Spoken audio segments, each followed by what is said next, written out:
Buen día con aquellas personas que se encuentren viendo este vídeo. El día de hoy vamos a seguir con el capítulo número 13 de histología, donde ya a partir de aquí en adelante vamos a ingresar ya hablando de cada sistema del cuerpo. Y vamos a iniciar con la histología del sistema cardiovascular. No olviden suscribirse, activar la campana para que les lleguen las notificaciones de los siguientes vídeos, dejar su like en caso que les agrade la ponencia y compartir pues mi canal o mis vídeos en general con aquellas personas que tal vez ustedes conozcan que van a ingresar a la Facultad de Medicina o que tal vez se encuentran en los primeros semestres y están viendo todo esto de las ciencias básicas, ¿no? Ya sea embriología, histología, anatomía y fisiología que tal vez se ve en algún futuro. Mi nombre es Fuentes Juárez Christopher Luis, estudiante del noveno ciclo de Medicina Humana en la Universidad César Vallejo. Y sin nada más que agregar a la presentación, iniciemos con el capítulo. Primero vamos a hablar de fundamentos del sistema cardiovascular. Así en líneas súper generales. ¿Qué es lo que hace el sistema cardiovascular? Se encarga de llevar sangre y linfa hacia los tejidos del cuerpo y de regreso. Y todo el sistema cardiovascular va a consistir de dos grandes componentes. Primero consiste en una bomba muscular que es el corazón. Y el segundo componente son los vasos sanguíneos. Los vasos sanguíneos sirven como un tipo de un estilo, una clase de ruta donde circula la sangre, discurre toda la sangre desde una parte del cuerpo hacia otra.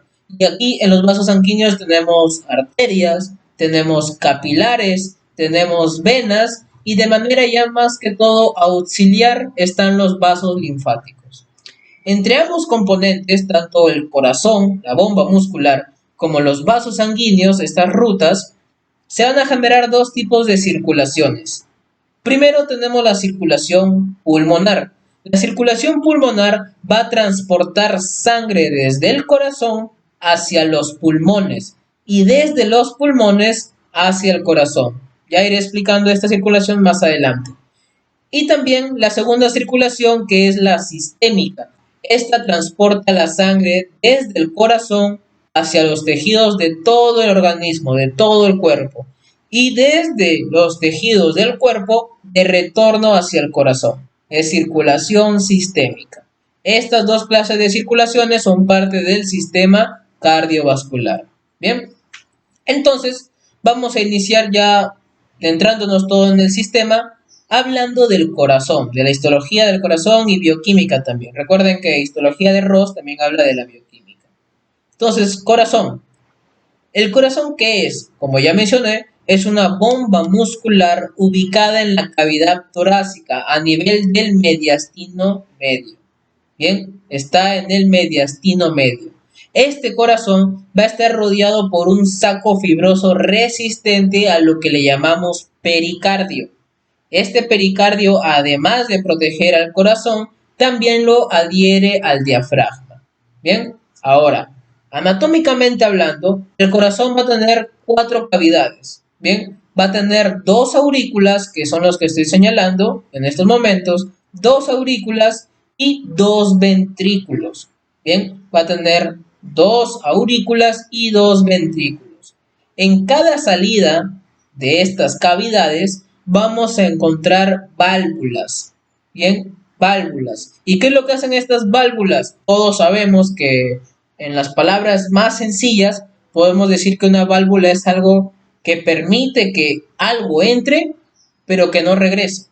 Eso es una válvula. Y es por eso que las válvulas que tenemos en el corazón impiden el flujo retrógrado de la sangre. ¿Eso qué quiere decir? Que el flujo de la sangre que pasa por el corazón es unidireccional. Solo puede ir, mas no volver por el mismo sitio donde ha ido, por así decirlo. ¿Bien? Además, ojo, además el corazón va a estar separado en un lado derecho y en un lado izquierdo, gracias a los tabiques interauricular, que vendría a ser lo que estoy señalando ahorita mismo, y un tabique interventricular, ¿no? Que vendría a ser todo esto de acá.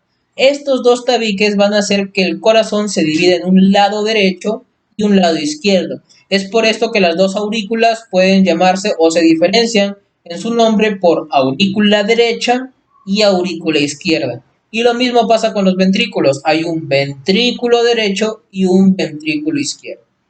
Ahora veamos las circulaciones un poco ya más a profundidad.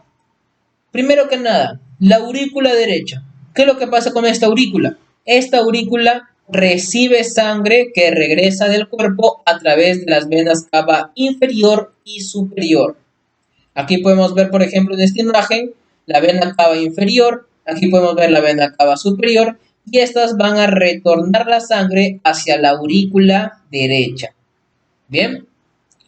Luego, el ventrículo derecho. El ventrículo derecho lo que hace es recibir sangre desde la aurícula derecha y la bombea hacia los pulmones para su oxigenación, todo lo que es intercambio gaseoso, a través de las arterias pulmonares, como podemos ver aquí.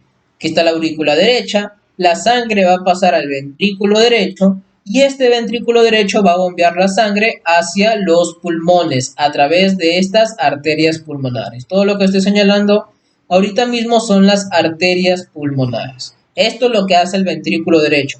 Bombea la sangre que recibe de la aurícula derecha hacia los pulmones a través de las arterias pulmonares. Luego está la aurícula izquierda. ¿Qué es lo que hace la aurícula izquierda? Lo que hace es recibir la sangre oxigenada a través de las 4 venas pulmonares. Aquí podemos ver a la aurícula izquierda, aquí podemos ver las venas pulmonares y de aquí va a regresar la sangre ya oxigenada, la que ya pasó por intercambio gaseoso. Y luego está el ventrículo izquierdo, que es este de acá. Este ventrículo izquierdo recibe la sangre desde la aurícula izquierda y la bombea hacia la aorta. Todo esto de aquí es la aorta. La bombea hacia la aorta para su distribución en el resto del cuerpo. Entonces, teniendo esta lógica en cuenta, podemos decir que la aurícula derecha y el ventrículo izquierdo son parte de la circulación sistémica. ¿Por qué? Porque la aurícula izquierda recibe sangre de todo el organismo a través de estas venas cavas, mientras que el ventrículo izquierdo bombea la sangre hacia el organismo a través de la aorta. Eso es circulación sistémica. Mientras que por otro lado, el ventrículo derecho con la aurícula izquierda son parte de la circulación pulmonar. ¿Por qué? Porque el ventrículo derecho bombea la sangre hacia los pulmones y la aurícula izquierda recibe la sangre desde los pulmones. Entonces, ojo con estos datos que les estoy dando. La aurícula derecha y el ventrículo izquierdo son parte de la circulación sistémica, mientras que el ventrículo derecho con la aurícula izquierda son parte de la circulación pulmonar. Bien. Ahora, además del músculo cardíaco, para poder impulsar la sangre, el corazón tiene un sistema de conducción que está formado por células musculares cardíacas modificadas, a los que les conocemos como fibras de Purkinje, que son capaces de iniciar y propagar despolarizaciones rítmicas, algo que hablaremos más adelante. Bien. Ahora hablemos de las paredes del corazón. El corazón va a tener 3 capas. Primero, y la más externa, se le conoce como epicardio. El epicardio también se le conoce como capa visceral del pericardio seroso. Bien, este epicardio, que inclusive aquí en la imagen podemos ver que vendría a ser todo lo que estoy señalando ahorita mismo, esta línea de color amarilla vendría a ser el epicardio, o también llamado capa visceral del pericardio seroso. Este epicardio se compone de una sola capa de células mesoteliales. También se compone de tejido conjuntivo, inclusive también encontramos tejido adiposo. Y lo que hace este epicardio es adherirse a la superficie externa del corazón. Por eso digo que el epicardio es la capa más externa del corazón. Bien, ahora, dato importantísimo. Aquí se encuentran los vasos sanguíneos y nervios que irrigan e inervan el corazón. Es decir, que en el epicardio vamos a encontrar las arterias coronarias. ¿Okay? Aquí encontramos las arterias coronarias. Ahora, entre el epicardio, que vendría a ser a esto, y la capa parietal del pericardio seroso, que vendría a ser esto de aquí, va a existir una cavidad pericárdica, que es esto de acá. Todo esto que estoy señalando es la cavidad pericárdica. Y esta cavidad pericárdica va a estar revestida por células mesoteliales, pero lo importante de entender es que en esta cavidad pericárdica vamos a encontrar líquido pericárdico, que más o menos es de 15 a 50 mililitros, eso es lo normal. Ahora, dato importante, una acumulación rápida y excesiva de líquido por un derrame pericárdico en esta cavidad pericárdica va a generar lo que conocemos como taponamiento cardíaco. Bien, ¿qué es el taponamiento cardíaco? Es una alteración potencialmente mortal al comprimir el corazón y evitar el llenado adecuado de las cavidades cardíacas.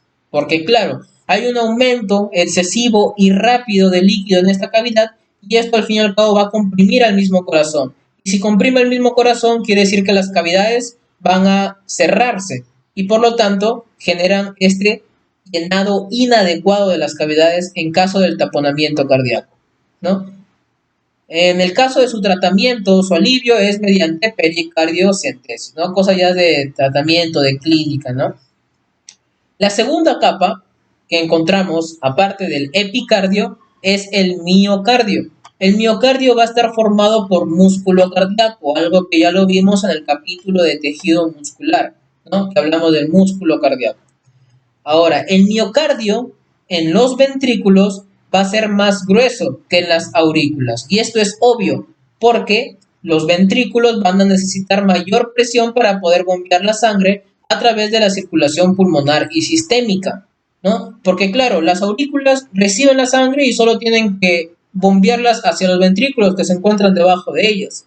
Pero en caso del ventrículo derecho y más que todo el ventrículo izquierdo, tienen que impulsar con mucha más fuerza para llevarlo, en caso del ventrículo derecho, hacia los pulmones y en caso del ventrículo izquierdo, hacia todo el sistema, hacia todo el organismo. Por esto es que en los ventrículos el miocardio es más grueso, más que todo en el ventrículo izquierdo, ¿no? Es cuestión de lógica nomás. Y la tercera pared es el endocardio, que es el que es el más interno, ¿no? La capa interna. Incluso aquí me olvidé de señalarles, esto es el miocardio. Fíjense, es la capa media, este es el miocardio y claramente se ve que es más grueso en comparación al epicardio y al endocardio. Y bueno, el endocardio, que vendría a ser la capa interna, ¿no? Que es la más delgada, dicho sea de paso, consta de endotelio, algo muy importante y que hablaremos más adelante, que el endotelio tiene muchísimas funciones. Este consta de endotelio y tejido conjuntivo subendotelial y células musculares lisas.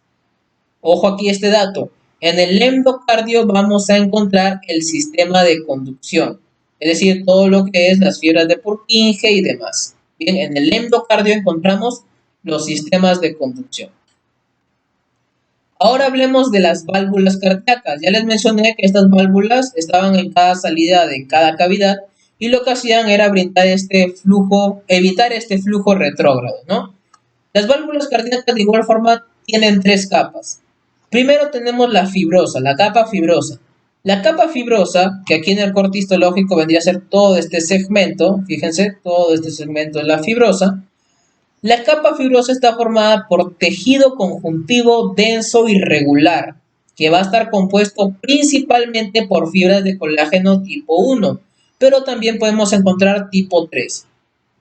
Además de fibras de colágeno, obviamente encontramos fibras elásticas, todas cubiertas de una capa de células endoteliales. Y esta capa de células endoteliales va a brindar rigidez a la valva, o en todo caso, toda la capa fibrosa brinda rigidez a la valva. Ahora, valva no es lo mismo que válvula, no vayan a confundirse.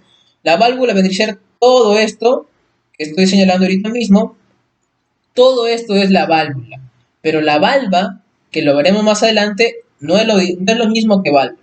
¿Bien? Ahora, en las válvulas auriculoventriculares, ¿a qué me refiero a válvulas auriculoventriculares? Me refiero a la válvula que se encuentra entre la aurícula derecha con el ventrículo derecho y el de la aurícula izquierda entre el ventrículo izquierdo. Bien, esas son las válvulas auriculoventriculares.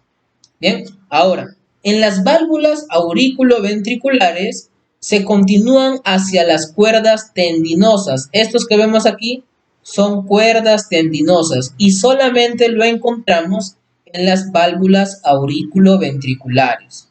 Bien, Estas cuerdas tendinosas se extienden desde esta válvula o de la valva, que vendría a ser esto de aquí, ¿no? Se extienden en estas cuerdas tendinosas hacia unas proyecciones de la pared ventricular, que vendría a ser el músculo papilar, que aquí lo podemos ver. Todas estas son las cuerdas tendinosas. Esa es por parte de la capa fibrosa. Por otro lado, está la capa esponjosa, que aquí en el corte histológico que vendría a ser todo esto de acá. Capa esponjosa. La capa esponjosa, que es la capa media, está formada por tejido conjuntivo laxo. Y como ya sabemos, si hablamos de tejido conjuntivo laxo, hablamos de una capa que está compuesto principalmente por sustancia fundamental, como proteoglucanos y glucosaminoglucanos. La capa esponjosa va a funcionar como un amortiguador al reducir las vibraciones asociadas con el cierre de la válvula, además de brindar flexibilidad y plasticidad a las cúspides de la válvula. Esa es la segunda capa. Y la tercera capa es la ventricular auricular, que es una capa contigua a la superficie, ya sea hacia el lado ventricular o hacia el lado auricular, de tejido conjuntivo denso con gran número de fibras y laminillas elásticas. Por esto se caracteriza esta capa, por tener un gran número de fibras y laminillas elásticas con revestimiento endotelial. Entonces, si tiene gran número de fibras y laminillas elásticas, ¿cuál va a ser la función o cuál va a ser la importancia de esta capa? Que favorece el movimiento de las válvulas, permitiendo la extensión y el retroceso de las válvulas durante el ciclo de contracción cardíaca, ¿no? Básicamente el movimiento de la válvula es lo que brinda esta capa. Estos vendrían a ser las tres capas de las válvulas: fibrosa, esponjosa y ventricular auricular. Ahora hablemos de las valvas, que les dije que no era lo mismo que las válvulas. Las valvas tienen células intersticiales que mantienen la homeostasis valvular. ¿Qué es homeostasis? Es equilibrio funcional o fisiológico. Esta es la gran importancia de las válvulas. Generan un equilibrio fisiológico de las válvulas, como un tipo de regulador de mantenimiento. Además, las valvas son positivas a la bimentina y la condromulina 1. ¿Qué es lo que hacen estas dos? Inhiben la formación de vasos sanguíneos, por lo que en general, y aunque suene un poco paradójico o loco, son avasculares. Es decir, que las valvas, o en todo caso la válvula en general, que se encuentra dentro del corazón, son avasculares, no tienen irrigación. No, suena un poco raro, pero es verdad. Ahora, ¿por qué brinda homeostasis valvular las valvas? ¿Cuáles son sus funciones? Primero que nada, mantienen la expresión génica de la matriz extracelular necesaria para la reparación y la síntesis de las fibras de tejido conjuntivo y las proteínas de la matriz extracelular, un tipo de mantenimiento. Y también en condiciones de activación, ya sea durante el desarrollo vascular, es decir, embriología, o en caso de valvulopatías, estas células intersticiales de las valvas transicionan a células similares a miofibroblastos. ¿Para qué? Para síntesis de colágeno, de elastina, de proteoglucanos, de actina alfa del músculo liso, de metaloproteinasas de la matriz y citocinas inflamatorias, que lo que hacen es remodelar con rapidez la matriz extracelular de la válvula. Entonces las valvas son como un tipo de mantenimiento, ¿no? Mantienen en equilibrio fisiológicamente y estructuralmente a la válvula. Bien, esto es lo que hacen. Ahora, dato importante, existen varias enfermedades, correlaciones clínicas, que afectan a las válvulas del corazón, produciendo su degeneración y causan mal funcionamiento cardíaco, ya sea por insuficiencia en el movimiento o estenosis, que se vuelvan rígidos de los orificios valvulares.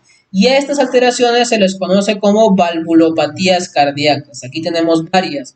Por ejemplo, una cardiopatía reumática, una endocarditis infecciosa, estenosis valvular aórtica calcificada degenerativa y calcificación anular mitral, y también hay más y más valvulopatías cardíacas. Bien. Ahora hablemos de la regulación intrínseca de la frecuencia cardíaca. Ojo aquí, el músculo cardíaco no necesita un estímulo directo del sistema nervioso, ya que a través del sistema de conducción cardíaca puede iniciar y propagar los impulsos eléctricos. ¿Qué quiere decir? Que el corazón no necesita estímulos nerviosos para poder generar sus potenciales de acción. Bien, entonces ellos mismos pueden propagar sus impulsos eléctricos, que es obviamente, y como ya hemos mencionado en el capítulo de tejido muscular, necesario para la contracción de un músculo, y como el corazón es un músculo, pues aquí está relacionado, ¿no? Entonces, ¿en qué consiste ese sistema de conducción cardíaca? Fíjense, los impulsos, que normalmente son de 60 a 100, y por lo tanto la frecuencia cardíaca normal es de 60 a 100 latidos por minuto, son generados en el nodo sinoauricular. También se le conoce como nodo sinusal o también se le conoce como marcapasos cardíaco. ¿En qué consiste este nodo? Consiste en un grupo de células musculares cardíacas especializadas que se ubican cerca de la unión de la vena cava superior y la aurícula derecha. Fíjense, aquí detrás de la aorta podemos ver la vena cava superior, aquí podemos ver la aurícula derecha y aquí se encuentra el nodo sinusal. Bien, este nodo sinusal es el que inicia el impulso, ¿no? Inicia el impulso eléctrico, que normalmente es de 60 a 100 latidos por minuto. Ahora, a partir de aquí, a través de haces internodales compuestos por fibras musculares cardíacas modificadas, los impulsos van a pasar del nodo sinusal hacia el nodo aurículo-ventricular, que aquí lo podemos ver. Y desde el nodo aurículo-ventricular es conducido a través del esqueleto fibroso hacia los ventrículos a través del haz de His, que aquí lo podemos ver, el haz de His. Esto es el haz de His.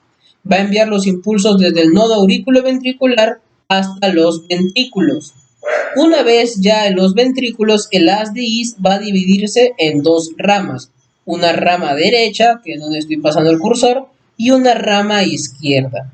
Y a partir de cada una de estas ramas se van a subramificar en ramas subendoteliales, y a estos los que se conocen como fibras de Purkinje.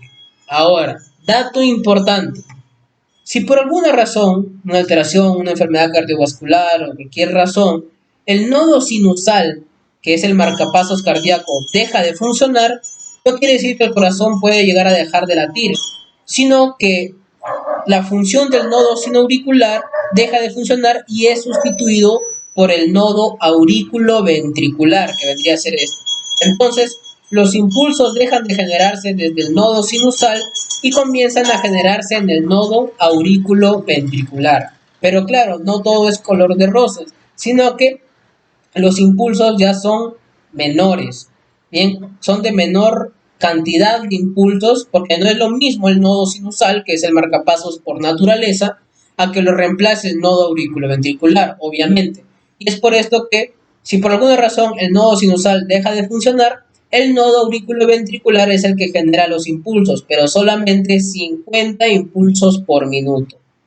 Ahora, si en casos ya muy graves hay un bloqueo cardíaco completo, que es cuando no funciona ni el nodo sinusal, ni el auriculoventricular, ni el haz de His, ni siquiera la rama izquierda o derecha, los ventrículos pueden realizar sus propios impulsos a través de las fibras de Purkinje, pero aquí son muchos menores, apenas de 30 a 40 latidos por minuto, que es algo muy bajo en comparación a lo normal, que es 60 a 100 latidos por minuto. Bien, pero igual es importante tener en cuenta este dato. Ahora, las células musculares cardíacas nodales, ¿no?, del nodo auriculoventricular y sinusal, tienen un tamaño menor que las células musculares auriculares, con menos miofibrillas y carecen de discos intercalares típicos, y esto es obvio. Si tienen menos miofibrillas, ¿para qué lo necesitan si estas células se encargan de generar impulsos, más no de generar contracción? Por eso es que tienen menos miofibrillas. Mientras que las del haz de His, sus ramas y las fibras de Purkinje, hablo de células musculares cardíacas, tienen un tamaño mayor que las células musculares ventriculares circundantes, ¿no? Una pequeña diferencia histológica. Pero lo que sí es importante mencionar es que las células musculares cardíacas de las fibras de Purkinje son más resistentes a la hipoxia por su glucógeno almacenado. ¿Bien? Pequeño dato. Ahora, dato importante. Una disfunción de los miocitos nodales, que se le conoce como disfunción sinusal, o síndrome del seno enfermo provoca alteraciones del ritmo cardíaco, ya sea bradiarritmia o taquiarritmia, donde los pacientes presentan palpitaciones, una hipoperfusión tisular que conduce a la fatiga, presíncope y síncope. El tratamiento principal ya es la colocación de un marcapasos electrónico, porque ya no funciona el marcapasos natural, ¿no? Entonces, ese es el tratamiento, ¿no? Y es muy frecuente en realidad, más que todo ya en ancianos, en personas de la tercera edad, ya el uso de marcapasos electrónicos se vuelve ya algo muy frecuente en estos tipos de pacientes. Ahora, yo les mencioné al inicio, es decir, en la regulación intrínseca, que el músculo cardíaco no necesita de un estímulo nervioso. Pero el hecho de que yo haya dicho que no necesita un estímulo nervioso no quiere decir o no es lo mismo que no pueda ser estimulado por el sistema nervioso. Y a esto se le conoce como regulación sistémica. Bien, partes como el sistema nervioso autónomo, el sistema nervioso central, hormonas, incluso fármacos pueden llegar a alterar o estimular la frecuencia cardíaca. Bien, ahora, por parte del sistema nervioso autónomo, lo comentamos el capítulo pasado, está dividido en una división simpática, parasimpática y entérica. Obviamente aquí nos va a interesar tanto la división parasimpática y la simpática. Bien, entonces, el sistema nervioso autónomo, por parte de la inervación parasimpática, bien, parasimpática. Esta inervación parasimpática al corazón se origina en el nervio vago, es decir, en el nervio craneal número 10, quien libera acetilcolina y disminuye el ritmo cardíaco, generando bradicardia. Entonces, la inervación parasimpática lo que hace en el corazón es disminuir la frecuencia cardíaca. Obviamente también reduce la fuerza del latido cardíaco y contrae las arterias coronarias. Por otro lado, ya en su antagonista, es decir, la inervación simpática, tiene origen en los segmentos desde la torácica 1 hasta la torácica 6. Estos lo que hacen es secretar noradrenalina y una inervación simpática incrementa la frecuencia cardíaca, es decir, produce taquicardia. Y también aumenta la fuerza de contracción muscular, además de dilatar las arterias coronarias. Entonces, la idea con la que quiero que nos quedemos es que si hablamos de inervación parasimpática, estamos hablando que disminuye la frecuencia cardíaca. Y si hablamos de inervación simpática, quiere decir que aumenta la frecuencia cardíaca. Bien. Por otro lado, por parte del sistema nervioso central, es importante mencionar a los receptores cardiovasculares. Aquí tenemos tres tipos. Primero están los varoreceptores. Estos están ubicados en el seno carotidio, en el arco aórtico, y lo que hacen es detectar la presión arterial general, como un tipo de guardia, como que avisa al sistema nervioso central, avisa a nuestro cerebro cómo se encuentra nuestra presión arterial. Bien, estos son los varoreceptores. Luego están los quimioreceptores, acá está el cuerpo carotidio y cuerpo aórtico. El cuerpo carotidio va a estar ubicado en la bifurcación de las carótidas y el cuerpo aórtico va a estar en el arco aórtico, ¿no? Su mismo nombre lo dice. ¿Qué es lo que hacen los quimioreceptores? Su mismo nombre lo dice, quimio. Bien, algo químico. Lo que hacen es detectar alteraciones en el oxígeno, tensión de dióxido de carbono y también pH. Bien, estos son los quimioreceptores. Y también tenemos los receptores de volumen. Estos están situados dentro de las paredes de las aurículas y los ventrículos. Y lo que hacen es detectar la presión venosa central y la distensión cardíaca. Estos son los tres tipos de receptores cardiovasculares. Obviamente no quiero profundizar tanto en esto porque esto tiene más relación con fisiología, ¿no? Es más que todo fisiología. Sin embargo, no solamente pueden ser regulados sistémicamente por el sistema nervioso, también pueden ser por hormonas. Por ejemplo, hormonas secretadas por la médula suprarrenal, como es la adrenalina o la noradrenalina. También otras sustancias, como las hormonas tiroideas, como la cafeína, el café, obviamente, la teofilina, el calcio y también glucósido cardíaco digoxina. Y también pueden ser por fármacos, no por medicamentos, como el propanolol, o también antagonistas de los canales de calcio. Entonces, la idea es que el corazón, si bien no necesita de un estímulo externo, puede tener un estímulo externo. Bien, esa es la idea. Ahora hablemos de las características generales de las arterias y venas. Ya hablamos del corazón, ahora hablemos de arterias y venas. Las arterias y venas de igual forma tienen 3 capas en su pared vascular, a los que les conocemos como túnicas. Bien, son túnicas. Primero tenemos la túnica íntima, su mismo nombre lo dice, ¿no? Es la capa más íntima, ¿no? Que aquí puede ver en la imagen, esta sería la túnica íntima. Y esta capa íntima va a constar de 3 componentes. 3 componentes que de aquí en adelante van a escucharlo varias veces, ojo. Van a haber 3 componentes, ¿bien? Primero que nada, vamos a tener una capa simple de células epiteliales planas. Y siempre que escuchen hablar del sistema cardiovascular y escuchen epitelio plano simple, quiere decir o es sinónimo del endotelio. Bien, células epiteliales planas simples, estamos hablando de endotelio. ¿Y dónde se encuentra? En la túnica íntima. Bien, aparte del endotelio vamos a encontrar que estos descansan en una lámina basal. Bien, una lámina basal, que es una delgada capa extracelular de colágeno, proteoglucanos y glucoproteínas. Y además del endotelio y la lámina basal, la túnica íntima va a tener una capa subendotelial de tejido conjuntivo laxo. Bien, estos son los 3 componentes.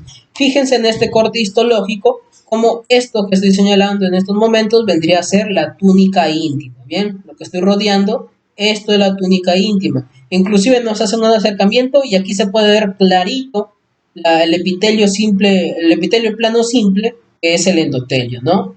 Ya sabemos que hablamos, o lo hablé, lo expliqué en el capítulo de tejido epitelial, que un epitelio es plano cuando sus células son más anchas que altas. Y es simple porque solamente encontramos un estrato, ¿no? Y esto se ve claramente a leguas que es un epitelio plano simple, ¿bien? Que es el endotelio.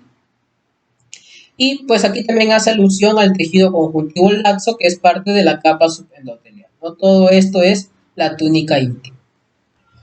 Luego tenemos la túnica media. La túnica media consta de capas organizadas en estratos circunferenciales. Vendría a ser todo esto de acá, es la túnica media. Consta de diversas capas, miren cómo hay varias capas, organizadas en estratos circunferenciales de células musculares lisas. Esta es la característica de túnica media.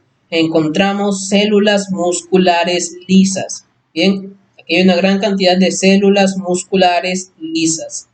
Entre estas células también encontramos elastinas, fibras reticulares y proteoglucanos. Pero lo que hay que tener en cuenta es que en la túnica media encontramos células musculares lisas. ¿Bien? Y en la túnica adventicia, que vendría a ser la más externa, que es todo esto que estoy señalando en el corte histológico, la túnica adventicia va a estar compuesto principalmente por colágeno, tejido colágeno. Entonces, las diferencias están bastante claras. En la túnica íntima encontramos endotelio. ¿Y qué es endotelio? Epitelio. En la túnica media encontramos células musculares lisas. Y en la túnica adventicia vamos a encontrar colágeno, bien tejido colágeno. Pero aparte de colágeno, en la túnica adventicia también podemos encontrar fibras elásticas. Otro dato importantísimo, en la túnica adventicia se encuentra la vasa vasorum. ¿Qué es la vasa vasorum? Es un sistema de vasos que irriga las paredes vasculares. En otras palabras, ya un poco más simples, vasa vasorum vendrían a ser los vasos sanguíneos que irrigan a los vasos sanguíneos. Es decir, los vasos sanguíneos de los vasos sanguíneos. No suena un poco raro, pero sí existen. Es el vasa vasorum. Y al igual también encontramos una red de nervios autónomos que se les conoce como nervios vasculares o nervi vasorum. Inclusive aquí en el corte histológico podemos ver un vaso sanguíneo en la túnica adventicia que hace alusión al vasa vasorum, ¿no? Que es esto de acá.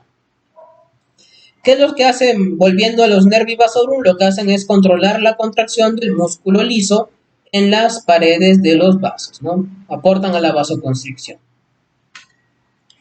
Ahora, hablemos del endotelio vascular. El endotelio, aquí en los vasos sanguíneos, en las arterias y en las venas, tienen muchísimas funciones muy importantes y que vamos a ir mencionando uno por uno. Primero que nada, el endotelio vascular aporta en un mantenimiento de una barrera de permeabilidad selectiva. Bien, mantenimiento de una barrera de permeabilidad selectiva. ¿Qué refiero con esto? Que permite el paso selectivo de las pequeñas y grandes moléculas de la sangre hacia los tejidos y viceversa, gracias a sus uniones estrechas, zónula adherente y moléculas de sion que están conectadas con el citoesqueleto de actina. No olviden que estamos hablando de epitelio. El endotelio es un epitelio.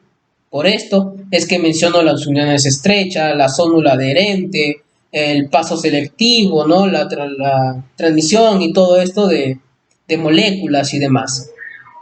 Ahora, esta barrera de permeabilidad selectiva va a ser permeable para moléculas hidrófobas pequeñas como el oxígeno o el dióxido de carbono, que va a ser a través de difusión simple. Sin embargo, para el agua y moléculas hidrófilas, como por ejemplo glucosa, aminoácidos y electrolitos, necesitan de transporte activo, ya sea a través de vía transcelular o paracelular. Además, algunas moléculas específicas como las lipoproteínas de baja densidad, el colesterol y la transferrina se van a transportar mediante endocitosis mediada por receptores. Entonces, esto lo hemos visto a bastante profundidad en el capítulo del tejido epitelial. Bien, esto de las barreras, de permeabilidad, de todo el epitelio y demás. Entonces, esta es una de las funciones del endotelio. Otra función que tienen, el mantenimiento de una barrera antitrombótica. ¿Por qué? ¿Por qué son antitrombóticos? ¿Por qué evitan la coagulación sanguínea? Porque producen anticoagulantes como la trombomodulina y también antitrombóticos que evitan la agregación plaquetaria como la prostaciclina, como el activador tisular del plasminógeno. Además, su superficie tiene glucosaminoglucanos sulfatados similares a la heparina, que se unen y activan sustancias antitrombóticas circulantes. Entonces, el endotelio sirve como para evitar la coagulación sanguínea, algo que es claramente muy importante porque por ahí circula la sangre. Y la sangre puede seguir circulando y circulando y circulando sin que se coagule gracias al endotelio. Ahora, dato importante. En alguna lesión, el endotelio puede liberar protrombóticos. ¿Y qué son los protrombóticos? Son aquellos que promueven la formación de trombos, es decir, que promueven la coagulación sanguínea, como por ejemplo el factor de von Willebrand o el inhibidor del activador del plasminógeno. ¿Con esto qué quiero decir? Que el endotelio no solamente evita la coagulación, sino también lo puede promover en caso de lesiones. Entonces, el endotelio vascular es prácticamente el regulador maestro de la coagulación, ¿no? Entonces, es uno de los más importantes para poder regular la coagulación sanguínea. Otra función que tiene el endotelio, la modulación del flujo sanguíneo y la resistencia vascular, gracias a la secreción de vasoconstrictores y vasodilatadores, algo que mencionaremos más adelante. Otra función que tienen, regulación y modulación de respuestas inmunitarias. ¿Por qué? Por el control de la interacción de linfocitos a través de la expresión de moléculas de adhesión y de 3 interleucinas importantes, como la 1, la 6 y la 8. Entonces, el endotelio también tiene funciones en las respuestas inmunitarias, las defensas del cuerpo. Otras funciones que tiene el endotelio vascular también es la síntesis hormonal y otras actividades metabólicas. Fíjense, el endotelio aporta en la síntesis y secreción de diversos factores de crecimiento, como por ejemplo factores estimulantes de colonias hematopoyéticas, factor de crecimiento de fibroblastos y factor de crecimiento derivado de plaquetas.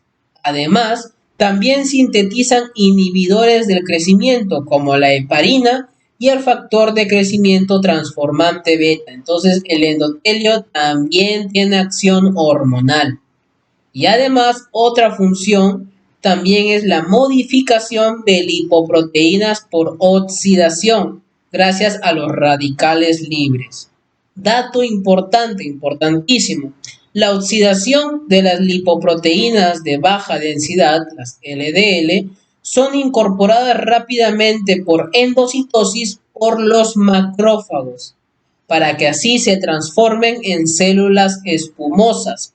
Y las células espumosas son un rasgo característico de la formación de placas ateromatosas. Y es por esto que esta última función y este último dato importante lo quiero hacer o lo quiero correlacionar clínicamente con la ateroesclerosis. Bien, ¿qué es la ateroesclerosis?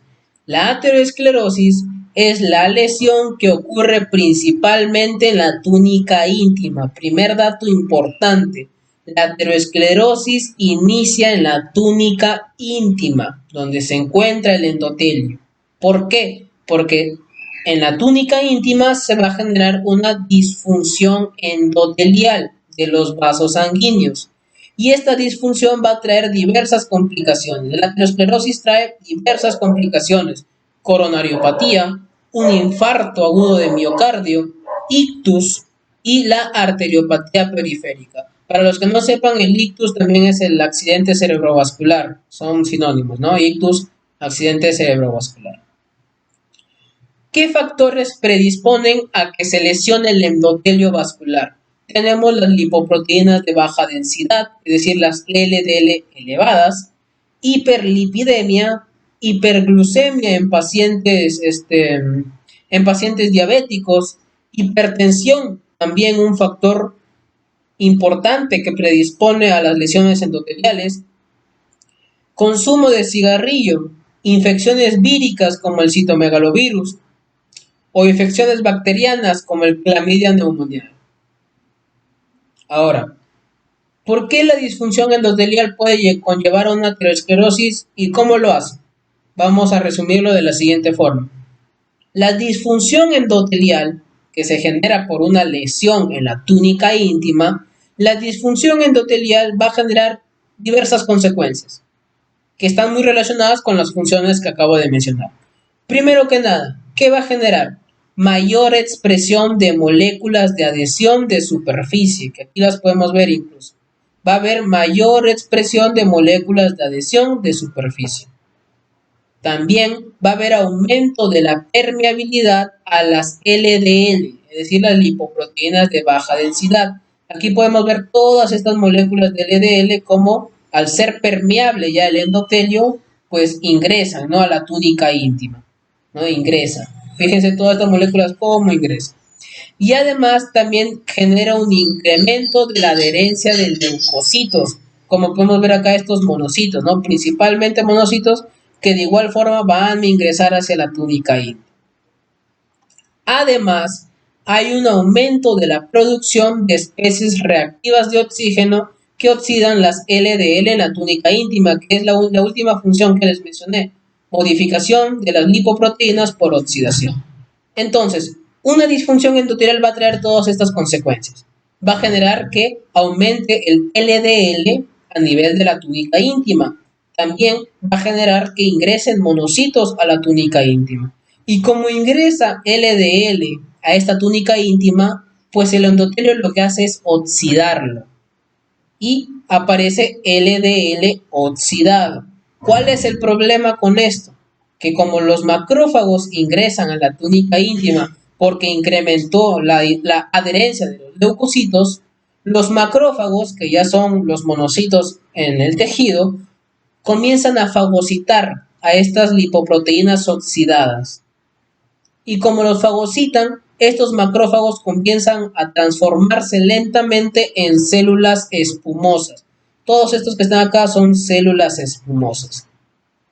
Estas células espumosas, junto con linfocitos T infiltrados, que infiltraron junto con los monocitos, van a generar la primera etapa de una placa ateromatosa, que se le conoce como estría grasa.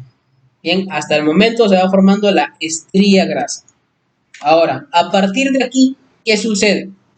Que las células del músculo liso que están en la túnica media, ¿no? Fíjense, todo esto sería la túnica media, y aquí vemos la gran cantidad de células de músculo liso, lo que hacen es proliferar y migrar hacia la estría grasa. Fíjense acá en todas estas flechas.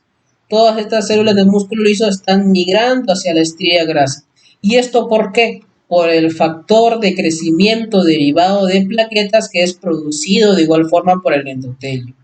¿Para qué? Para que estas células musculares lisas que migran a la túnica íntima puedan sintetizar colágeno y formar una cápsula protectora de tejido conjuntivo que encierra a todo esto, toda esta estría grasa.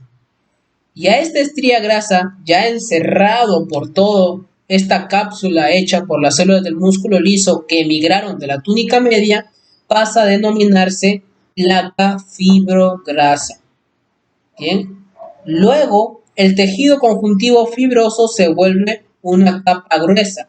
Y ya con todo el conjunto de este tejido conjuntivo fibroso, de las células del músculo liso que han emigrado, de los macrófagos, de las células espumosas, de los linfocitos T, de los cristales de colesterol y de los detritos celulares, van a formar lo que ya conocemos como placa ateromatosa. Todo esto que vemos acá es una placa ateromatosa. Bien, hasta aquí la persona, el paciente ya tiene aterosclerosis por la placa ateromatosa. Ahora, ¿qué es lo que trae complicaciones? ¿Qué es el factor de riesgo en una aterosclerosis? Que cuando hay una placa ateromatosa hay una acumulación de lípidos y un aumento de la actividad enzimática. Hay actividad enzimática que degrada la matriz en forma de tejido necrótico y que esto, junto con la pérdida gradual de células del músculo liso por apoptosis y la pérdida de la integridad del endotelio, conducen a la rotura de la placa, como podemos ver acá.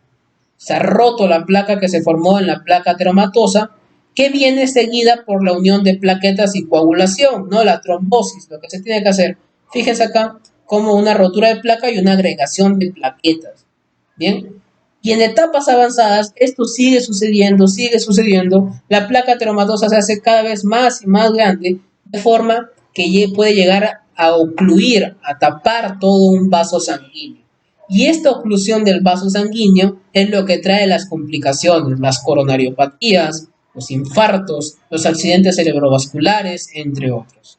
Entonces, mucho cuidado con la aterosclerosis, evitar estos factores de riesgo, evitar comer muchas grasas, evitar comer muchos azúcares, evitar la hipertensión, dejar de consumir mucho cigarro y demás, ¿no? Es algo serio la aterosclerosis, es algo muy frecuente que ha matado a miles y millones de personas por las complicaciones que genera. Entonces, mucho cuidado. Como les mencioné anteriormente, el endotelio controla la contracción y la relajación de las células del músculo liso en la túnica media, a través de la vasodilatación y la vasoconstricción. Así que vamos a hablar de los dos. Primero vamos a ir con la vasodilatación. La vasodilatación, también llamada relajación, lo que hace es aumentar el diámetro luminal. Claro, si un vaso sanguíneo es así, una vasodilatación relaja y por lo tanto el diámetro aumenta, ¿cierto? ¿Qué es lo que sucede? Que si aumenta el diámetro por vasodilatación, va a disminuir la resistencia vascular y la presión arterial sistémica disminuye. Entonces, la idea con la que quiero que se quede es que si hay vasodilatación, la presión arterial disminuye. ¿Bien? Ahora, ¿cómo se produce la vasodilatación por parte del endotelio? Se pueden producir por diversas causas, por diversas partes. Vamos a ir primero con el más importante, el más resaltante, que es a través del óxido nítrico. Bien, ahora dice: el flujo sanguíneo genera fuerzas de cizallamiento a las células endoteliales. ¿Qué significa fuerzas de cizallamiento? Es lo que estoy haciendo ahorita mismo con mis manos. Fricción. Estos son fuerzas de cizallamiento, fricción, por decirlo de alguna forma. Entonces, el flujo sanguíneo lo que hace es generar esta fricción a las células endoteliales. ¿Y qué es lo que sucede con esto? Que si se genera esta fricción al endotelio, va a hacer que el endotelio sinteticen el factor de crecimiento del endotelio vascular. Aquí lo podemos ver, por sus siglas es VEGF, factor de crecimiento de endotelio vascular. Y esto junto con calcio, que aquí lo podemos ver el calcio, van a estimular a la óxido nítrico sintasa endotelial, o por sus siglas ENOS, es esto de acá. Estimula al óxido nítrico sintasa endotelial y lo que hace este ENOS es catalizar la oxidación de L-arginina, que aquí la podemos ver. Y de esta manera va a poder sintetizar óxido nítrico, que lo podemos ver aquí, en el endotelio, en la túnica íntima. Pero ¿qué es lo que sucede a partir de acá? El óxido nítrico abandona el endotelio, abandona la túnica íntima y se dirige hacia la túnica media, para así unirse a la guanilato ciclasa que está en el citoplasma de la célula de músculo liso. Recuerden que el músculo liso se encuentra en la túnica media y aquí es donde pasa a estar el óxido nítrico.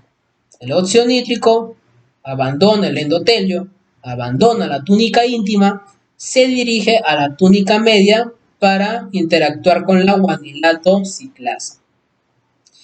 Se une a la guanilato ciclasa y esta enzima va a aumentar la producción de monofosfato de guanosina cíclico, que es este de aquí, el CGMP. Aumenta la producción del monofosfato de guanosina cíclico y esto activa la proteína sinasa G, que aquí la podemos ver. Y esta proteína sinasa G va a tener un efecto negativo en la concentración intracelular de calcio. De alguna u otra forma lo que hace es inhibir el calcio. Y si inhibe el calcio, como ya sabemos, el calcio genera contracción. Y si es que se inhibe el calcio, pues va a causar la relajación del músculo liso. Bien, se relaja. Y si se relaja, obviamente hay una vasodilatación, ¿no? Esto es por parte del óxido nítrico, pero no son los únicos que participan. Por otro lado, también tenemos la prostaciclina, que es la PGI2, que es esta acá. Esta prostaciclina se une a los receptores en el músculo liso, que aquí los podemos ver, para estimular la proteína sinasa A, que aquí la podemos ver. Y esta proteína sinasa A es activada pues por la prostaciclina, pero también por el monofosfato de adenosina cíclico. ¿Y qué es lo que hace esta proteína sinasa A? Evita la activación del complejo calcio-calmodulina, cosa que ya hemos hablado. Y si se evita la activación del complejo calcio-calmodulina, pues no se genera la contracción, sino más bien se genera la relajación. Bien, de esta manera también se genera vasodilatación. Y una tercera forma de generar vasodilatación también es a través del factor hiperpolarizante derivado del endotelio, que es este de aquí. Este va a actuar sobre los canales de potasio dependientes de calcio, que son estos de acá. ¿Y esto que va a generar? Que el potasio ingrese al citoplasma de la célula del músculo liso y, como ya hemos mencionado en el anterior capítulo, si ingresa potasio al citoplasma, quiere decir que la membrana o la célula en general se hiperpolariza. Y si una membrana o un citoplasma o una célula se hiperpolariza, no se genera un potencial de acción. Y si es que aquí no se genera un potencial de acción, no se va a generar la contracción, no se genera. Y es por esto que como ingresa potasio y se hiperpolariza, no se genera un potencial de acción, no se contrae y por lo tanto hace lo contrario, se relaja, se genera vasodilatación. Entonces, esta es una tercera forma de también cómo el endotelio puede producir vasodilatación. Ahora vamos con la vasoconstricción, ¿no? La contracción. ¿Qué es lo que hace la vasoconstricción? Reduce el diámetro de la luz de estos vasos y aumenta la resistencia vascular y la presión arterial sistémica. Es decir, si hay vasodilatación, la vasoconstricción lo que hace es reducir el diámetro, ¿no? Lo reduce. Y aquí nuevamente les digo que lo importante también de entender es que si hay vasoconstricción, aumenta la presión arterial. Si hay vasodilatación, disminuye la presión arterial. Bien, ahora, bioquímicamente hablando, ¿cómo se genera la vasoconstricción? Esto es gracias a la familia de las endotelinas. Tenemos la 1, que es la más potente, también la endotelina 2 y la endotelina 3. Aquí los podemos ver incluso. Estos vendrían a ser las endotelinas. ¿Qué es lo que hacen las endotelinas? Es unirse a receptores de las células epiteliales y el músculo liso, ¿no? Y así se genera la contracción con la ayuda de calcio de igual forma. Dato importante, altos niveles de expresión del gen de la endotelina 1 se asocian con una vasoconstricción sostenida, inducida por el endotelio, obviamente. Y esto va a generar diversas complicaciones como una hipertensión sistémica, porque ya les mencioné, si hay disminución del diámetro, es decir, vasoconstricción, aumenta la presión arterial. Y si la vasoconstricción es sostenida, obviamente se genera una hipertensión. Es por esto que se genera hipertensión sistémica, se puede generar hipertensión pulmonar, aterosclerosis. Recuerden que les mencioné que uno de los factores para dañar el endotelio es la hipertensión, por eso que también se puede producir aterosclerosis, insuficiencia cardíaca congestiva, miocardiopatía idiopática y también insuficiencia renal. Ahora, aparte de las endotelinas, también hay otros vasoconstrictores, como el tromboxano A2 o la prostaglandina H2. Además, miren, el anión superóxido, que lo podemos ver aquí, inactiva el óxido nítrico, por lo que tiene efecto vasoconstrictor. No olviden que acabo de mencionarles que el óxido nítrico, que es todo este mecanismo que acabamos de hablar, era para poder producir vasodilatación. Y si el anión superóxido inactiva el óxido nítrico, que es un vasodilatador, obviamente se va a generar vasoconstricción, ¿no? Entonces, el anión superóxido, ya sea de manera directa o indirectamente, produce vasoconstricción al inhibir al óxido nítrico. Bien, esos son todos los vasoconstrictores y la vasoconstricción en realidad. Ahora, en relación a lo que les hablé del dato importante de la endotelina 1, quiero correlacionarlo clínicamente con la hipertensión. ¿Qué es la hipertensión? Podemos definirlo como una presión diastólica constantemente por arriba de los 80 milímetros de mercurio o una presión sistólica constante mayor a 130 milímetros de mercurio. Uno de los dos o ambos alteraciones, ya sea en la presión sistólica o diastólica, o ambos van a conocerse como hipertensión. Bien, entonces una hipertensión se asocia con vasculopatía aterosclerótica y con un alto riesgo a alteraciones cardiovasculares, porque es así, la hipertensión más que una enfermedad es un factor de riesgo, creo yo, en mi opinión. ¿Por qué? Por esto que digo, tiene alto riesgo con alteraciones cardiovasculares como ictus, angina de pecho, la formación de aterosclerosis y demás, y demás, y demás. ¿Y por qué genera estas alteraciones? Porque es un factor de riesgo, porque reduce el diámetro de la luz. Recuerden que cuando les hablé que una vasoconstricción era disminuir el diámetro de la luz de las pequeñas arterias y de las arteriolas musculares, lo que conduce a un aumento de la resistencia vascular, ¿no? Por lo tanto, un aumento de la presión. Además, en la hipertensión, las células del músculo liso se multiplican, por lo que aumenta el espesor de la túnica media. Al mismo tiempo, estas acumulan lípidos, y esta es una de las razones por la que la hipertensión es un factor de riesgo de la aterosclerosis, ¿no? Y aquí podemos ver en la imagen, incluso nos muestra, este ventrículo izquierdo hipertrofiado. ¿Por qué? Porque al tener una sobrecarga de presión, se produce una hipertrofia ventricular izquierda compensadora por un aumento del diámetro de las células musculares cardíacas con núcleos agrandados y rectangulares. Es por esto que aquí podemos ver un ventrículo izquierdo con un miocardio recontra hipertrofiado. Fíjense cómo está súper hipertrofiado y compárenlo con la pared del ventrículo derecho. Y esto es el ventrículo izquierdo.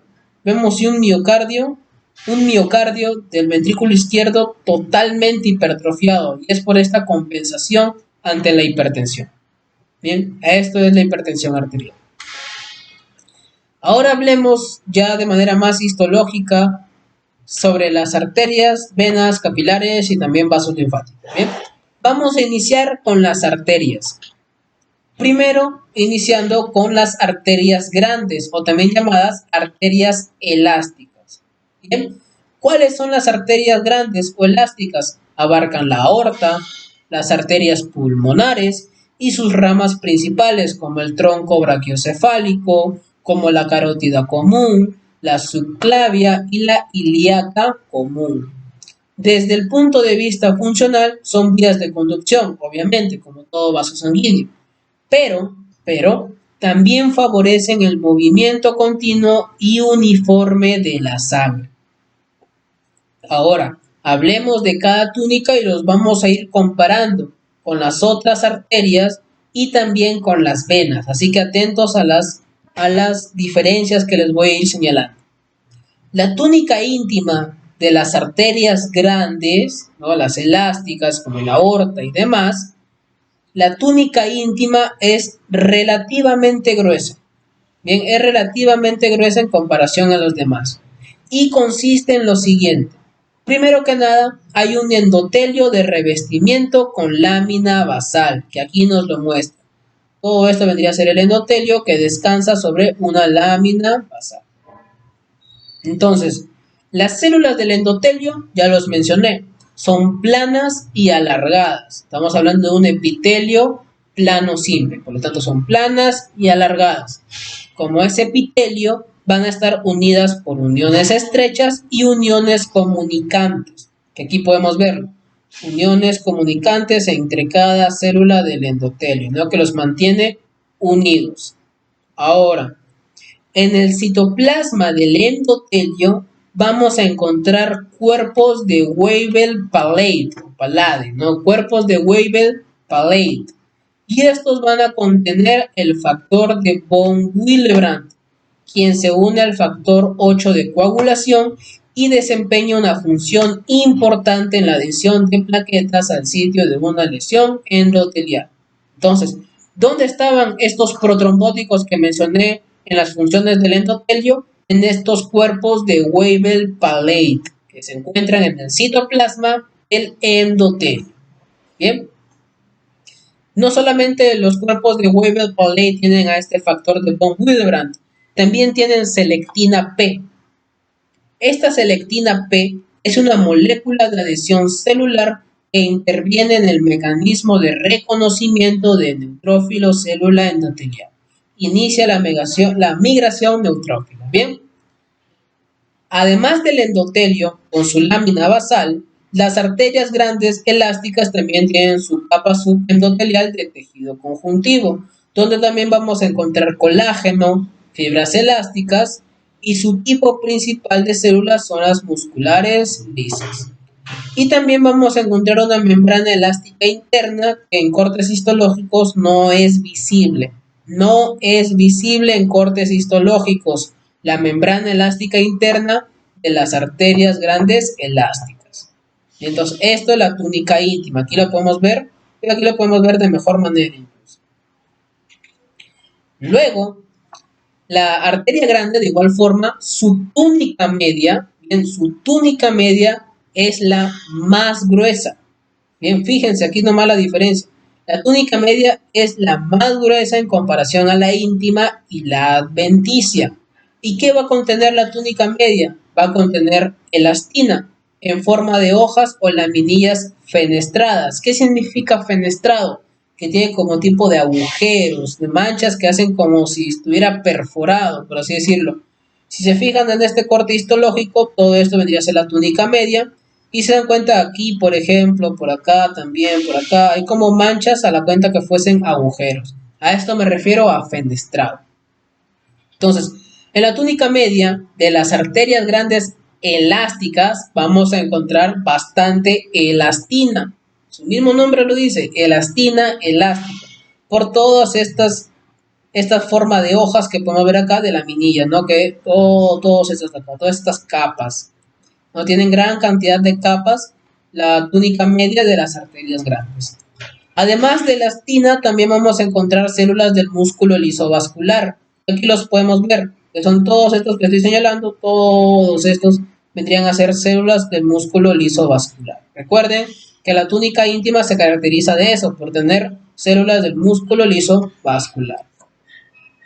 Estas células de la arteria grande son fusiformes, tienen un núcleo alargado y están rodeadas por una lámina externa o también llamada basal. Dato importantísimo, en la túnica media de las arterias grandes no vamos a encontrar fibroblastos. Bien, no encontramos fibroblastos. Las células del músculo lisovascular van a sintetizar colágeno, elastina y otras moléculas de la matriz extracelular.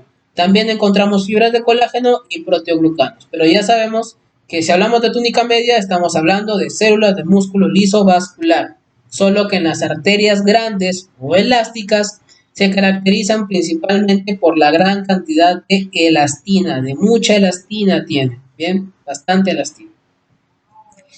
Y también tenemos la túnica adventicia. La túnica adventicia es relativamente delgada y consta de lo siguiente. Aquí podemos ver la túnica adventicia y sí, es relativamente delgada. Aquí lo podemos ver. No es como la túnica media, ¿no? Entonces, en la túnica adventicia encontramos fibras de colágeno y fibras elásticas. Ya sabemos que es su componente principal. Contribuyen a prevenir la expansión de la pared arterial y más allá de los límites fisiológicos. Aquí en la túnica adventicia sí encontramos fibroblastos y encontramos también macrófagos, ¿no? Aquí podemos ver, por ejemplo, un fibroblasto, acá podemos ver también un macrófago. Aparte de fibroblastos, macrófagos, como ya mencioné, en la túnica adventicia encontramos tanto el vaso vasorum, que vendrían a ser los vasos sanguíneos de los vasos sanguíneos, acá lo señalo, y también encontramos los nervios vasculares, ¿no? El nervio vasorum. Acá hay un nervio mielinizado y aquí también podemos ver un nervio no mielinizado. Entonces, esta es la túnica adventicia de las arterias grandes o elásticas. Ahora hablemos de las arterias medianas o también llamadas musculares. ¿Cuáles son las arterias medianas o musculares? Son aquellos que abarcan la mayoría de las arterias que tienen nombre, a excepción de la aorta y de las que mencioné anteriormente. Y se caracterizan por una cantidad de material elástico menor y una cantidad mayor de células musculares lisas, principalmente en la túnica media. Pero vamos por partes. Primero que nada, la túnica íntima. La túnica íntima de las arterias medianas o musculares son más delgadas en comparación a las arterias elásticas y claramente se ve la diferencia. Fíjense, esto es la túnica íntima, que aquí la podemos ver, y recuerden esta imagen y compárenla con esta. Claramente la túnica íntima de la arteria grande es más gruesa que la túnica íntima de la arteria mediana. Entonces, primera diferencia a tener en cuenta. La túnica íntima de la arteria mediana es más delgada en comparación a las arterias elásticas y consiste de igual forma un revestimiento endotelial con su lámina basal, una capa subendotelial de tejido conjuntivo, pero otra diferencia aquí es que hay una prominente membrana elástica interna que sí es visible histológicamente en cortes histológicos. Y aquí lo podemos ver inclusive. Todo esto donde estoy pasando el cursor es la membrana elástica interna. Y por encima podemos ver cómo discurren las células endoteliales. Mientras que en las arterias grandes mencionamos que pues la membrana elástica interna no es visible. Pero en las arterias medianas, la membrana elástica interna de la túnica íntima sí que son visibles. Bien. Ahora, con respecto a la túnica media. Las células del músculo liso entre fibras de colágeno y relativamente poco material elástico. Es que su mismo nombre lo dice. Las arterias grandes son elásticas por tener cantidades grandes de elastina, mientras que las arterias medianas o musculares se caracterizan por poco material elástico, pero mayor cantidad de células de músculo liso. Y aquí se puede dar cuenta, no hay menores cantidades de elastina, pero fíjense la gran cantidad de células musculares lisas. Comparen esta túnica media con esta túnica media de acá.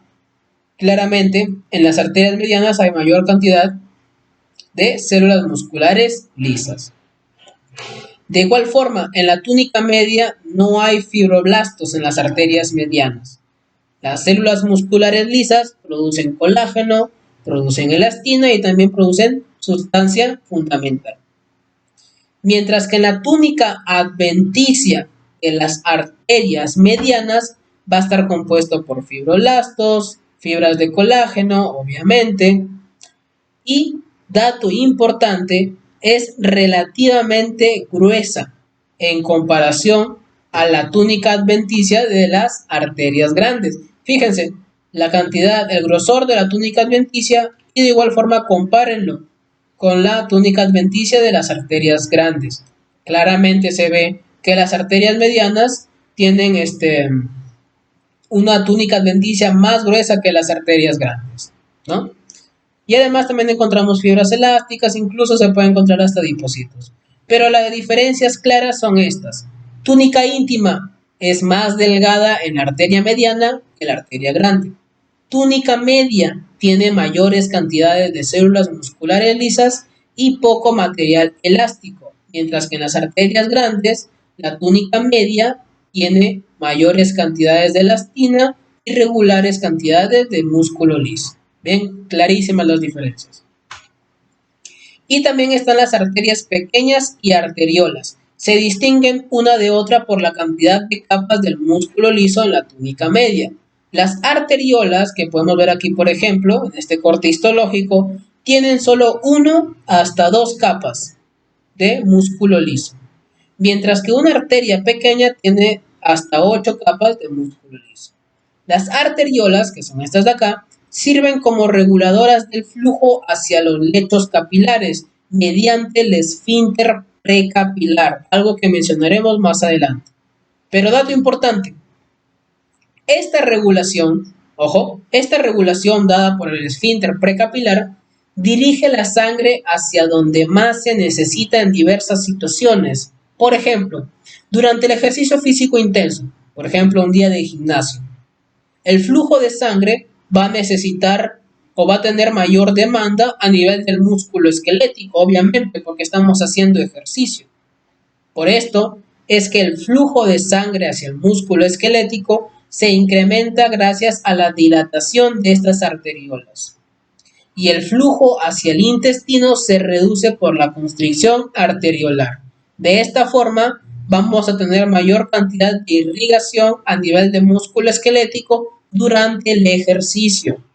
Sin embargo, por otro lado, después de una ingesta de una comida abundante, después del almuerzo, ocurre totalmente lo contrario. Más bien nuestro tubo digestivo es el que necesita mayores cantidades de sangre, ¿no? Entonces, dependiendo de la situación en la que nos encontremos, estas arteriolas son muy importantes para poder dirigir con mayor cantidad o mayor importancia sangre hacia un tejido que otro, ¿no? Dependiendo de la situación en la que nos encontremos. Ahora hablemos de los capilares. En los capilares también podemos clasificarlos en 3 tipos. ¿Pero qué son los capilares? Los capilares son los vasos sanguíneos de menor diámetro. Entonces, no hay que confundirnos. Capilares no son ni arterias ni venas. Son vasos sanguíneos totalmente independientes. Hay arterias, hay venas y también hay capilares. Bien, no vayan a creer que capilares son continuaciones de las arterias, por así decirlo, o de las venas. Son vasos sanguíneos independientes de igual forma. Bien. Entonces, son los vasos sanguíneos de menor diámetro y estos constan de una sola capa simple de células endoteliales y su lámina basal. ¿Qué quiere decir? Que aquí ya no vamos a hablar de túnica adventicia, de túnica media o túnica íntima, sino tienen una sola capa simple de células endoteliales, que aquí podemos ver, por ejemplo, que descansa sobre su lámina basal. Ahora, ¿cuál es la función de los capilares? Lo que hacen es permitir que líquidos con gases, metabolitos y productos de desecho se muevan a través de sus paredes delgadas o delgadas paredes. Bien, permiten este intercambio. los capilares. Por esto es que los capilares son los que penetran los tejidos al fin y al cabo. Ahora hablemos de los tres tipos de capilares. Primero tenemos los capilares continuos. Estos capilares continuos, como vemos en la imagen, se encuentran principalmente en el tejido conjuntivo, en músculos cardíaco, esquelético y liso, en piel, en pulmones y en el sistema nervioso central. Un capilar continuo, como su mismo nombre lo dice, va a tener un endotelio vascular ininterrumpido, como podemos ver aquí. Están las uniones, todas las células endoteliales, pero no tienen ningún agujero, ningún espacio en cada célula. Son totalmente ininterrumpidos. Y esta descansa sobre una lámina basal totalmente continua. De igual forma, la lámina basal no tiene ningún hueco ni nada. Es totalmente continua. El endotelio de estos capilares continuos van a caracterizarse por pocas microvellosidades cortas y muchas vesículas pinocíticas de 70 nanómetros de diámetro que participan en la transcitosis. ¿Qué es la transcitosis? Es el transporte de moléculas grandes entre la luz del capilar y el tejido conjuntivo y en viceversa. Además, como es endotelio, y ya lo hemos mencionado varias veces, van a estar unidas por uniones estrechas que restringen el paso de las moléculas entre estas, solo permitiendo el paso de moléculas relativamente pequeñas. Entonces los capilares continuos solo permiten el paso de moléculas relativamente pequeñas. Bien. Luego tenemos los capilares fenestrados. Ya mencionamos anteriormente que las fenestraciones son como tipo de agujeros, que aquí los podemos ver. Fíjense todas estas fenestraciones en el endotelio. Entonces, los capilares fenestrados van a encontrarse principalmente en glándulas endocrinas y sitios de absorción de líquidos o metabolitos, como por ejemplo la vesícula biliar, los riñones, el páncreas y el tubo digestivo. Bien, ¿cuál es la característica acá? Que sus células endoteliales tienen aberturas circulares, es decir, fenestraciones que proveen conductos a través de la pared del capilar, pero no permiten el paso del plasma. Aquí podemos ver, por ejemplo, las células endoteliales de este capilar fenestrado con sus fenestraciones, ¿no? Todos estos agujeros que los podemos ver aquí. Bien, por esto se caracteriza. Y como tiene estos huecos, estas fenestraciones, permiten más que puedan atravesar más moléculas tal vez más grandes, pero no plasma. Plasma aún no. Y además tiene una lámina basal continua, es decir, sigue teniendo la misma lámina basal que un capilar continuo. La única diferencia está en el endotelio con estos agujeros. Esto por parte de los capilares fenestrados. Pero el tercer tipo de capilar son los sinusoides, o también conocidos como capilares discontinuos. Estos suelen observarse en el hígado, en el vaso y en la médula ósea. Si se dan cuenta, estos sinusoides tienen un mayor diámetro. Fíjense, es mayor diámetro en comparación al fenestrado o al continuo. No se encuentran como que mayor diámetro tienen, como mayor vasodilatación. Bien. Y también tienen una forma más irregular que los otros tipos de capilares. El endotelio tiene grandes aberturas en su citoplasma, que aquí los podemos ver, y están separadas por espacios intercelulares amplios e irregulares. ¿Qué quiere decir? Que aquí, en el capilar discontinuo, en los sinusoides, el endotelio no tiene uniones estrechas, tiene espacios intercelulares amplios. ¿Y esto qué va a permitir? Mayor paso, mayor permeabilidad, ¿no? Permite el paso de proteínas del plasma. Aquí recién en los sinusoides puede haber paso de proteínas del plasma sanguíneo. Además, el endotelio descansa sobre una lámina basal discontinua, que es lo que lo diferencia de los capilares fenestrados, donde si bien tienen agujeros en el endotelio, tienen una lámina basal continua, al igual que el capilar continuo. Pero en el capilar discontinuo, tanto el endotelio como la lámina basal son irregulares, tienen huecos, por así decirlo, ¿no? Entonces, estos serían los tres tipos de capilares. Pero aparte de los capilares, también tenemos unas células que se encuentran en su lámina basal o rodeándolas, que es esta celulita de acá. Y a estos se les conoce como pericitos. Los pericitos son células perivasculares asociadas con el endotelio, que son contráctiles y están controlados por el óxido nítrico. Bien, recuerden al óxido nítrico, que es un vasodilatador, por lo que pueden modular el flujo sanguíneo capilar. Esto es lo que hacen los pericitos, es controlar o modular el flujo sanguíneo a través de vasodilatación o vasoconstricción en los capilares.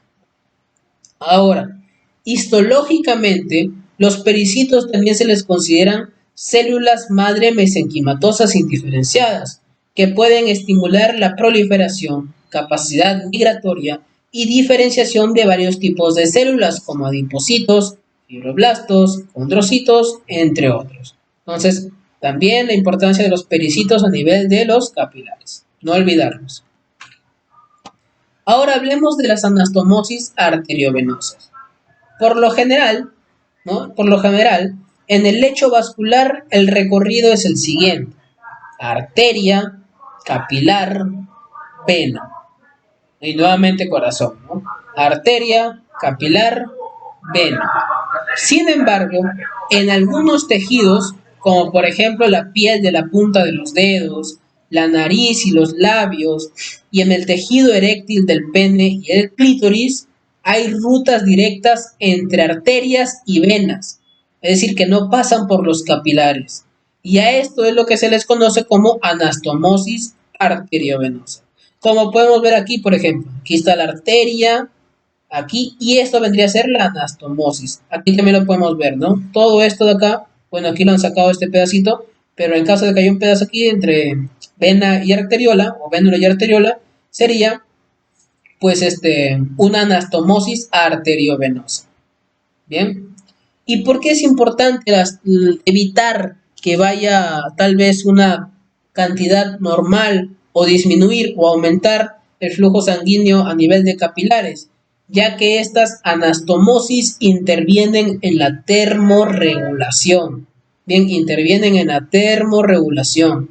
El cierre de estas anastomosis hacen que la sangre fluya en los capilares, obviamente, lo que aumenta la pérdida de calor. Por otro lado, su apertura reduce el flujo sanguíneo a los capilares, ¿no? Obviamente, con lo que se conserva el calor del cuerpo. Además, ojo aquí, además, en el tejido eréctil del pene, el cierre de las anastomosis arteriovenosas hacen que el flujo sanguíneo vaya hacia los cuerpos cavernosos. Por lo tanto, el cierre de estas anastomosis arteriovenosas en el pene son como para iniciar la erección, la respuesta eréctil. Obviamente, y como mencioné anteriormente, la apertura y el cierre de estas anastomosis van a estar controladas por el esfínter precapilar, ¿no? Algo que ya mencionamos anteriormente. Ahora hablemos de las venas. Vamos a iniciar de los más pequeños a los más grandes, ¿bien? Vamos a iniciar con las vénulas y venas pequeñas. Las vénulas se subclasifican en dos. Primero tenemos las vénulas postcapilares. Estas vénulas postcapilares poseen revestimiento endotelial con su lámina basal y pericitos. Su endotelio tiene agentes con acción vasoactiva, como la histamina y la serotonina. Y aquí dato importante, estos agentes, como la histamina y la serotonina, producen la extravasación del líquido y la emigración de leucocitos durante la inflamación y reacciones alérgicas. Entonces, ante alguna respuesta inflamatoria, ante alguna reacción alérgica, los leucocitos abandonan todos estos vasos sanguíneos en las vénulas postcapilares. ¿Por qué? Por la histamina y por la serotonina que contienen. Bien. Luego están las vénulas musculares. Estas están a continuación de las vénulas postcapilares y tienen un diámetro de 0.1 milímetros, ¿no? Milímetros.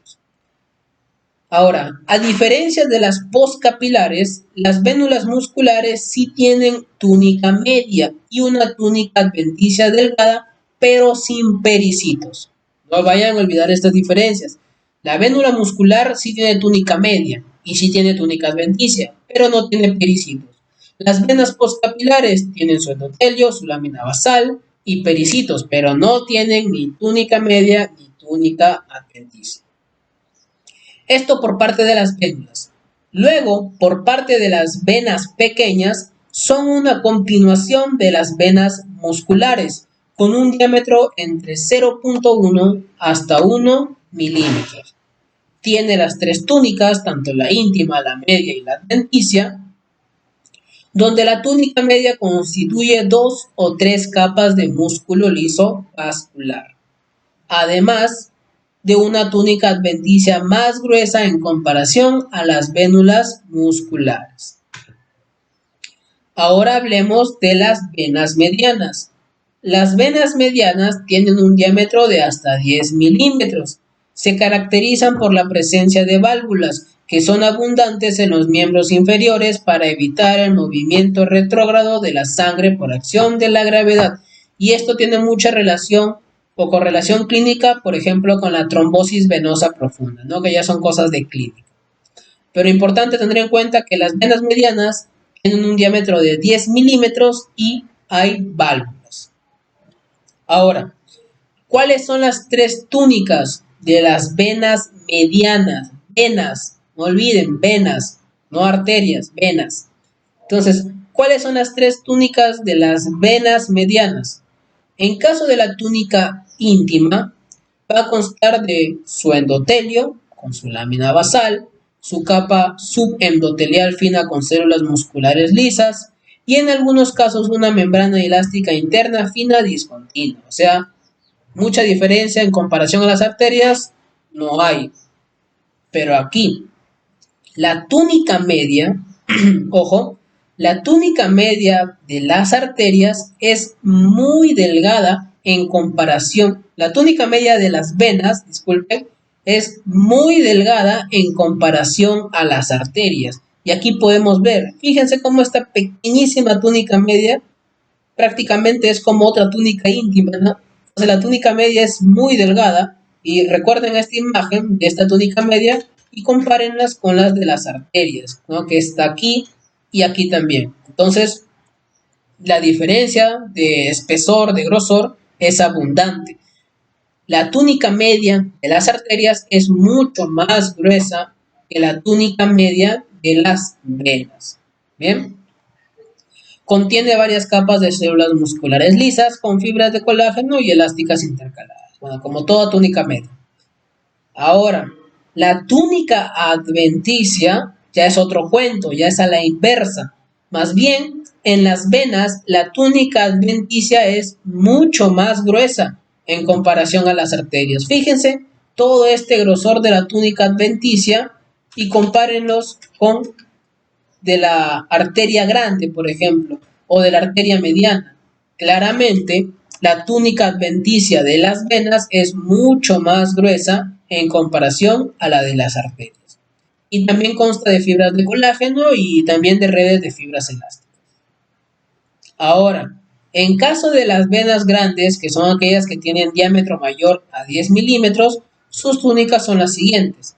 Tenemos la túnica íntima, que es básicamente lo mismo, el endotelio, la lámina basal, el tejido conjuntivo subendotelial y también algunas células del músculo liso. Luego tenemos la túnica media, que de igual forma es delgada en comparación a las arterias, tienen células de músculo liso, fibras de colágeno y algunos fibroblastos. Y luego tenemos la túnica adventicia de las venas grandes, que esta sí es una capa súper gruesa en comparación a las arterias. Tiene las fibras de colágeno como toda túnica adventicia, elástica, fibroblastos y una característica para comparar entre la túnica adventicia de las venas grandes, de las venas medianas, es que la túnica adventicia de las venas grandes tienen mucha mayor cantidad de células musculares lisas. Solo fíjense acá. cuánta cantidad de células musculares lisas, y si bien en la túnica adventicia de las venas medianas también hay fascículos, pero son mucha menor cantidad, ¿no? Clara es la diferencia entre ambos esquemas. Entonces, no vayan a olvidar las diferencias entre túnica media y adventicia con respecto a su espesor en comparación al de las arterias. Bien, no vayan a olvidar. Y por último, vamos a hablar de los vasos linfáticos, solo un poco. ¿Qué son los vasos linfáticos? Ya los mencioné anteriormente. Son auxiliares de los vasos sanguíneos, pero son unidireccionales y transportan líquido solo de los tejidos hacia el torrente sanguíneo. Dato importante, ¿cuál es el líquido que transcurre por los vasos linfáticos? Se le conoce como linfa. Bien, linfa. Ahora, los vasos linfáticos más pequeños son los capilares linfáticos, quienes son abundantes en el tejido conjuntivo laxo, subyacente al epitelio de la piel, y las membranas mucosas. Estos capilares linfáticos van a converger en los vasos linfáticos. Los vasos linfáticos son los que poseen válvulas que evitan el reflujo de la linfa, como podemos ver, por ejemplo, en este corte histológico, ¿no? Podemos ver aquí este vaso linfático y aquí podemos ver claramente a la válvula, ¿no? Aquí podemos ver a la válvula. Estos vasos linfáticos se van a unir para formar dos conductos principales, quienes desembocan en el torrente sanguíneo, a nivel de las venas yugulares internas y la subclavia. Ahora, dato importante, los capilares linfáticos son inclusive más permeables que cualquier capilar sanguíneo, inclusive más permeable que el capilar discontinuo, que los sinusoides, por lo que los capilares linfáticos son más eficaces en la recolección y eliminación de líquido abundante en proteínas de los espacios intercelulares. También son especialistas en la captación de moléculas inflamatorias, de lípidos de la dieta y células inmunitarias. Otro dato es que antes de que la linfa retorne a la sangre, pasa a través de los ganglios linfáticos, pues para su revisión inmunitaria, ¿no? Ahora, entre su lámina basal incompleta y el colágeno perivascular se van a extender filamentos de anclaje, que aquí lo podemos ver. Todos estos de aquí son filamentos de anclaje. ¿Qué es lo que hacen estos filamentos? Es mantener la permeabilidad de los vasos durante momentos de aumento de presión de tejido, ¿no? Ante una respuesta inflamatoria, por ejemplo. Obviamente, la lámina basal incompleta de los vasos linfáticos es lo que les permite la alta permeabilidad de estos vasos, de estos capilares, que son lo que tanto les caracteriza. Y bien, eso fue todo con respecto a la histología del sistema cardiovascular. No olviden que estamos utilizando como base, como libro base, a la histología de Ross con relación con biología molecular y celular, no tanto histología, biología molecular, todo ese tipo de cosas. No olviden suscribirse, activar la campana para que les lleguen las notificaciones de los siguientes vídeos, no olviden darle like en caso que les haya agradado la ponencia y compartir mi vídeo o mi canal en general con aquellas personas que piensen ingresar a la Facultad de Medicina o que se encuentren en los primeros ciclos hablando sobre todo esto de las ciencias básicas. Nos vemos en el siguiente vídeo donde vamos a hablar del sistema inmunitario, si es que no me equivoco, y aquí vamos a hablar y profundizar mucho más con los tejidos linfáticos, con los vasos linfáticos, que es lo último que hemos hablado, y demás también, ¿no? Y bien, eso fue todo. Muchas gracias.